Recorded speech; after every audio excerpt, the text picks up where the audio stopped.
મિત્રો આજથી તારીખ 4/8/2026 હળવદ તાલુકાના માલણિયાત ગામે આ તમે કપાસની હાલત જોઈ શકો છો। ભારે વરસાદથી કપાસનો પાક બળીને ખાક થઈ ગયો છે।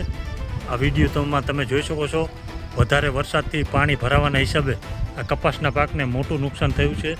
આખું ખેતર બળીને ખાક થઈ ગયું છે। ત્યારે કપાસ કાઢી નાખે ત્યારે સર્વે થશે કે હમણાં થશે તે પણ સવાલો છે।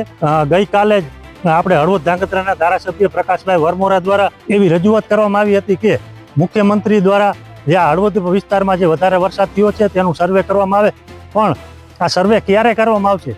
બાકી અત્યારે એવું વ્યાજ રૂપિયા લઈને બીજા બિયારણ લાવીએ નવા, બીજું કંઈ થાય નહીં।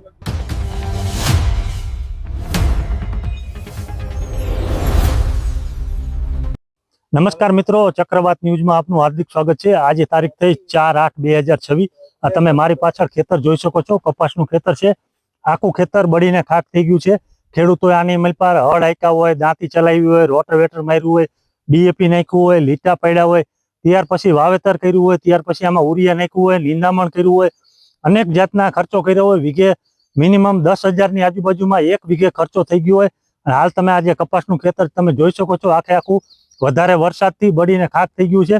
બાજુમાં તમે જુઓ તો રોડ છે, રોડના હિસાબે કદાચ ક્યાંક યોગ્ય પાણીનો નિકાલ ન થવાને કારણે આ કપાસ બળીને ખાક થઈ ગયું છે। આ તમે દ્રશ્યોમાં જોઈ શકો છો, આખું ખેતર તમે જોઈ શકો છો તો આખે આખું ખેતર બળીને ખાક થઈ ગયું છે।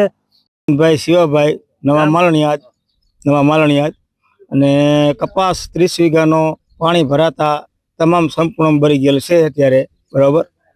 અને મારી માંગ અત્યારે સરકારને તો વહેલી તકે સર્વે કરવાની માંગ, બાકી બીજી શું માંગ? પછી કપાસ ખેડી ગયા પછી તો કઈ સર્વે કરે તો એનો કોઈ મતલબ નથી। અત્યારે સર્વે કરે તો હજી એમ કે ખેડૂતને કપા ઉભા હોય, એમ 10 દિવસ પછી 15 દિવસ પછી સર્વે કરે તો એનો કોઈ મતલબ નથી। એમ પછી તો ખેડીને કંઈક વાવેતર બીજું કંઈક ખેડૂત કરે ને બચારા પછી એમ। બાકી અત્યારે એવું વ્યાજ રૂપિયા લઈને બીજા બિયારણ લાવીએ નવા, બીજું કંઈ થાય નહીં। ગઈકાલે જ આપણે હળવદ ધાંગધ્રાના ધારાસભ્ય પ્રકાશભાઈ વરમોરા દ્વારા એવી રજૂઆત કરવામાં આવી હતી કે મુખ્યમંત્રી દ્વારા જે હળવદ વિસ્તારમાં જે વધારે વરસાદ થયો છે તેનું સર્વે કરવામાં આવે, પણ આ સર્વે ક્યારે કરવામાં આવશે? હવે આ ખેતરની અંદર તમે આ કપાસનો આ પાક રહ્યો એ વધીનામાં જ્યારે જમીન ફૂંકાય છે એટલે ખેડૂતોને આ એક વાવેતર તો ફેલ થયું, તો હવે નવું વાવેતર કરવા માટે આ કપાસને કાઢી નાખશે।